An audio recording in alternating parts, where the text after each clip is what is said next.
Yeah, protest erupts after student is murdered in Texas. In Texas classroom, justice for Andrew Marlis. Yep, Miser.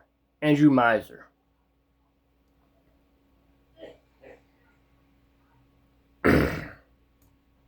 Get to the video, shall we? About a young white kid by the name of Andrew Meismer. Unfortunately, Andrew had his life tragically ended early at school. So this fucker right here Because will a violent black animal with a long history of problems and violence, a violent black animal killed Andrew right inside of a science classroom as people watched. And this was all over supposedly a $21 vape pen. Apparently, Andrew went to the bathroom and a violent black animal followed him. The violent black searched Andrew's pockets in the bathroom, could not find the vape pen, but found a pair of scissors. The violent black animal then followed Andrew back to the classroom from the bathroom, proceeded to start fighting him, and then shanked him in the neck with the pair of scissors, ending his life right in the classroom, right in front of his classmates, teachers, you name it. Andrew was flown to the hospital, but unfortunately he did not make it. And his killer, I believe his name is Andre Matthews, is now in jail. And just so you guys aren't confused, this is a story that happened in Texas.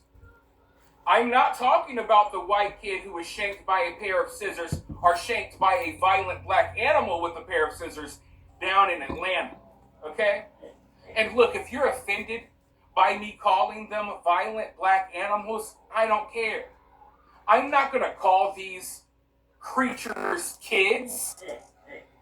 I'm not even going to call them people. They're violent, low impulse control animals, and they are murdering white kids at alarming rates in schools all across America. You know it's bad when I have to clear up confusion. Hey, I'm talking about this white kid that was stabbed by a pair of scissors. Not that kid that a black animal stabbed with a pair of scissors, no. So yeah, we can't keep being nice about these things. I am not interested in being politically correct. When every day I open up my newspaper, which is really my cell phone, but you guys get it, and it's just, oh my God, violent act after violent act. This woman stabbed in the subway. This woman set on fire. Oh my God.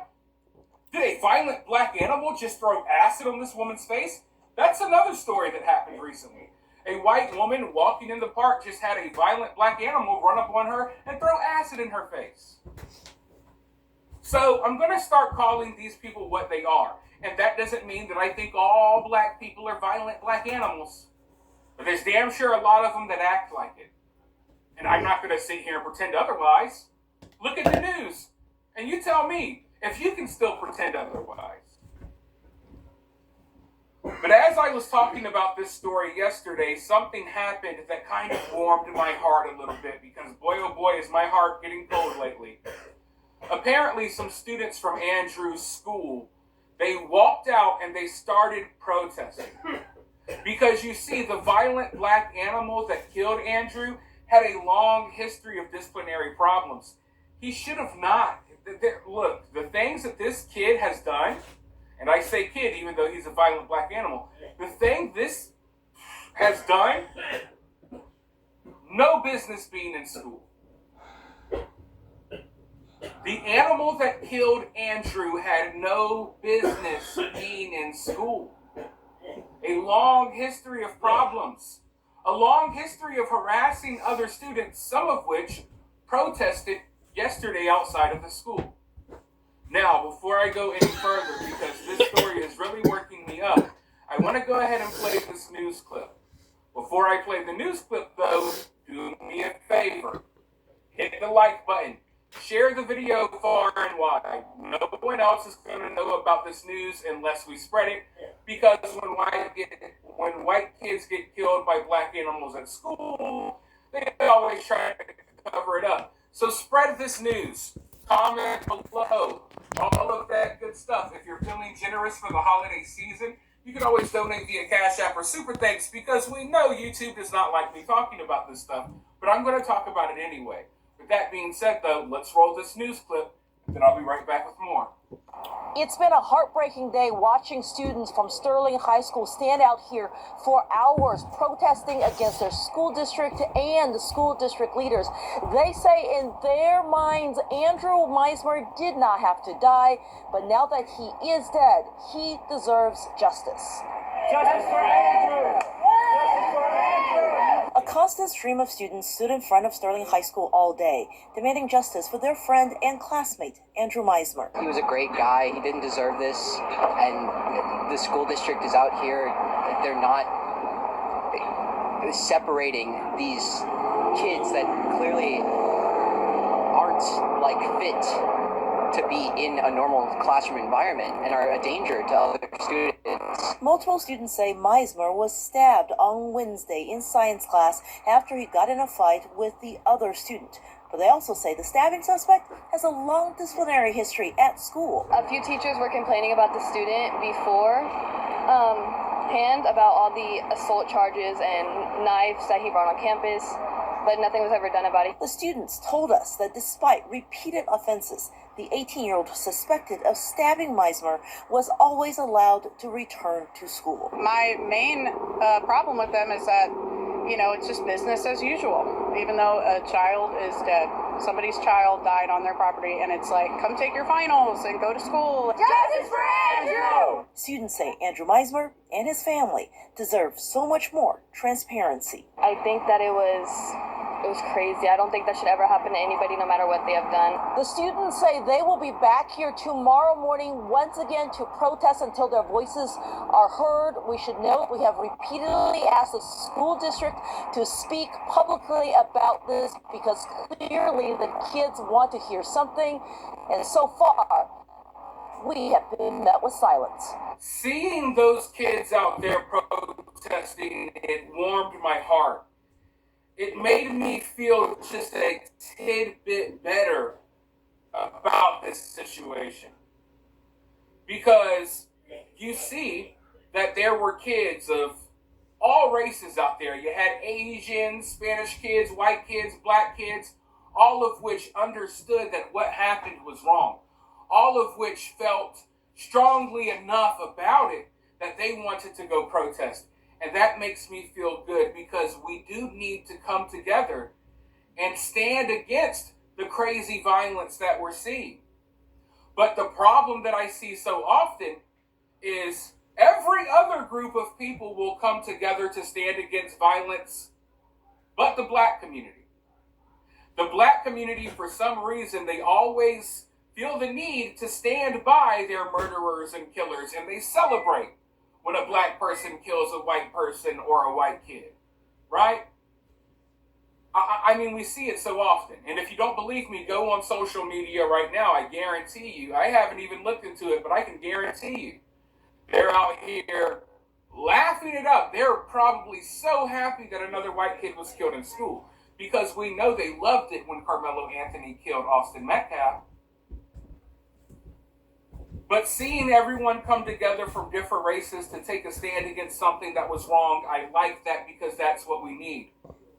I don't want to be a person that judges someone because they look this way or they look that way. But I also have to base myself in reality.